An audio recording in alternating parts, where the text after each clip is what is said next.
what's up, people of the world? Good morning, good evening, everyone. This is your host, Alicia Meller, inviting you once again to join to us in our daily devotional reading in the book of Genesis, chapter 11. Now the whole earth had one language and one speech. And it came to pass, as they journeyed from the east, that they found a plain in the land of Shinar, and they dwelt there.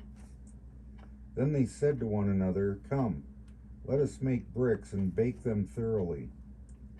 They had brick for stone, and they had asphalt for mortar. And they said, Come, let us build ourselves a city, and a tower whose top is in the heavens. Let us make a name for ourselves, lest we be scattered abroad over the face of the whole earth.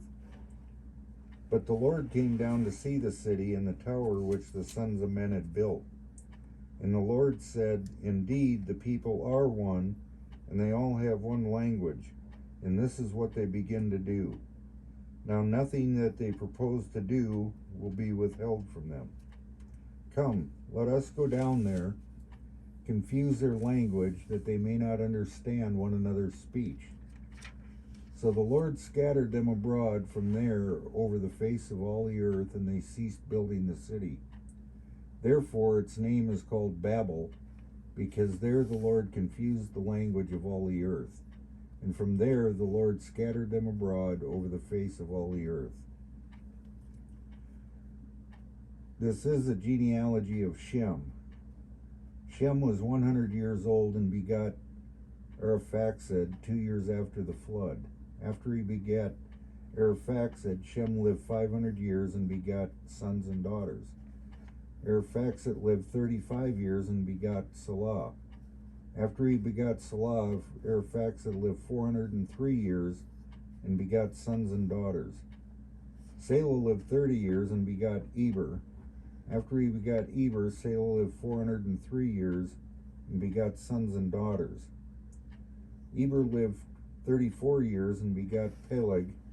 After he begot Peleg, Eber lived 430 years and begot sons and daughters.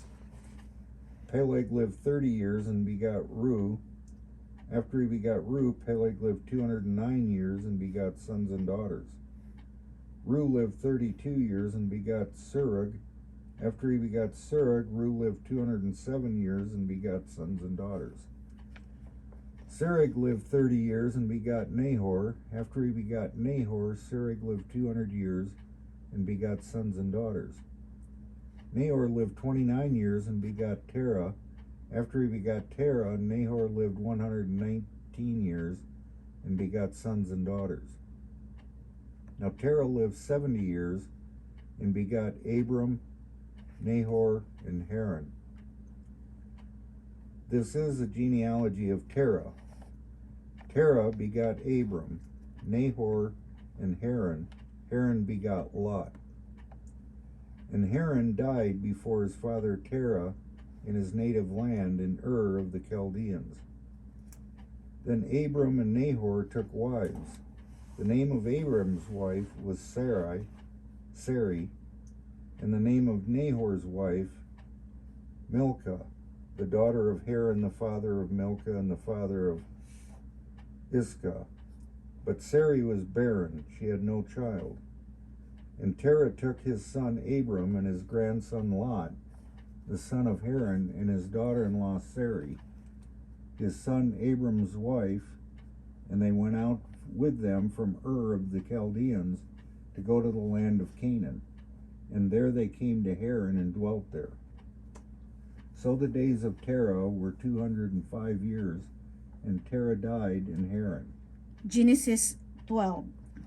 Now the Lord had said to Abram, Get out of your country, from your family, and from your father's house, to a land that I will show you. I will make you a great nation. I will bless you and make your name great, and you shall be a blessing. I will bless those who bless you, and I will curse him who curses you. And in all the families of the earth shall be blessed. So Abram departed as the Lord had spoken to him, and Lot went with him.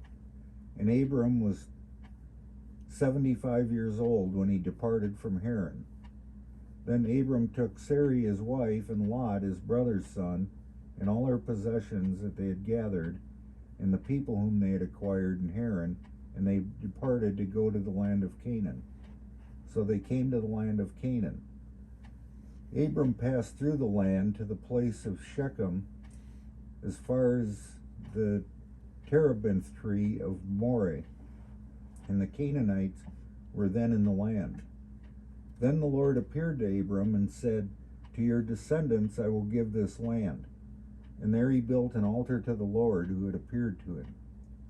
And he moved from there to the mountain east of Bethel, and he pitched his tent with Bethel on the west, and Ai on the east. There he built an altar to the Lord, and called on the name of the Lord.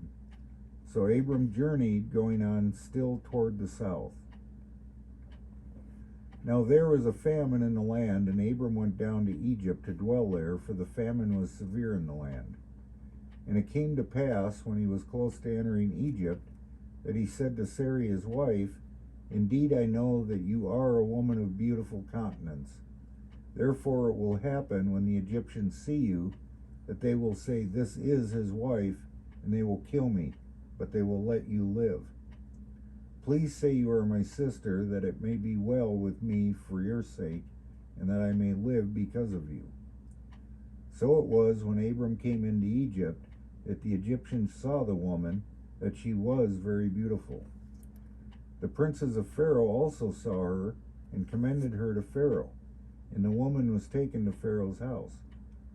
He treated Abram well for her sake.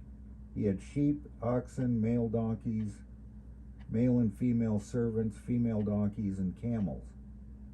But the Lord plagued Pharaoh and his house with great plagues because of Sarai, Abram's wife. The Pharaoh called Abram and said, "What is this you have done to me?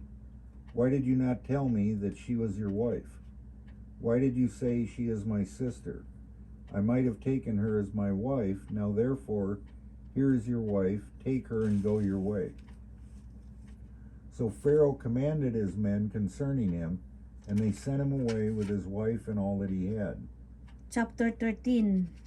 Then Abram went up from Egypt, he and his wife and all that he had, and Lot with them, to the south. Abram was very rich in livestock, in silver, and in gold. And he went on his journey from the south as far as Bethel, to the place where his tent had been at the beginning, between Bethel and Ai, to the place of the altar which he had made there first, and there Abram called on the name of the Lord. Lot also, who went with Abram, had flocks and herds and tents. Now the land was not able to support them, that they might dwell together, for their possessions were so great that they could not dwell together. And there was strife between the herdsmen of Abram's livestock and the herdsmen of Lot's livestock. The Canaanites and the Perizzites then dwelt in the land. So Abram said to Lot, "Please let there be no strife between you and me, and between my herdsmen and your herdsmen, for we are brethren. It is not the whole land before you. Please separate from me. If you take the left, then I will go to the right. Or if you go to the right, then I will go to the left." And Lot lifted his eyes and saw all the plain of Jordan, that it was well watered everywhere, before the Lord destroyed Sodom and Gomorrah, like the garden of the Lord, like the land of Egypt as you go toward Zoar. Then Lot chose for himself all the plain of Jordan, and Lot journeyed east, and they separated from each other.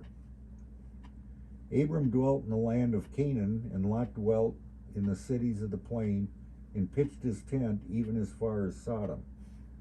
But the men of Sodom were exceedingly wicked and sinful against the Lord. And the Lord said to Abram, after Lot had separated from him, "Lift your eyes now and look from the place where you are, northward, southward, eastward, and westward. For all the land which you see I give to you and your descendants forever. And I will make your descendants as the dust of the earth, so that if a man could number the dust of the earth, then your descendants also could be numbered. Arise, walk in the land through its length and its width, for I give it to you. Then Abram moved his tent and went and dwelled by the terebinth trees of Mamre, which are in Hebron, and built an altar there to the Lord. Chapter 14. And it came to pass in the days of Amphrael, king of Shinar, Arioch, king of Elasar, Chedorlaomer, king of Elam, and Tidal, king of the nations, that they made war with Bera, king of Sodom, Bersha, king of Gomorrah, Shinab, king of Admah, Shemember, king of Zeboim, and the king of Belta, that is Zoar. All these joined together in the valley of Siddim, that is the Salt Sea. 12 years they served Chedorlaomer, and in the 13th year they rebelled. In the 14th year, Chedorlaomer and the kings that were with him came and attacked the Rephaim and Ashtaroth, Carnaim, the Zuzim and Ham, and Emim and Savan Kirithaim, and the Horites in the mountains of Seir as far as the Elpharan, which is by the wilderness. Then they turned back and came to En-Mishpat, and attacked all the country of the Amalekites and also the Amorites who dwelt in the Hazez and Tamar.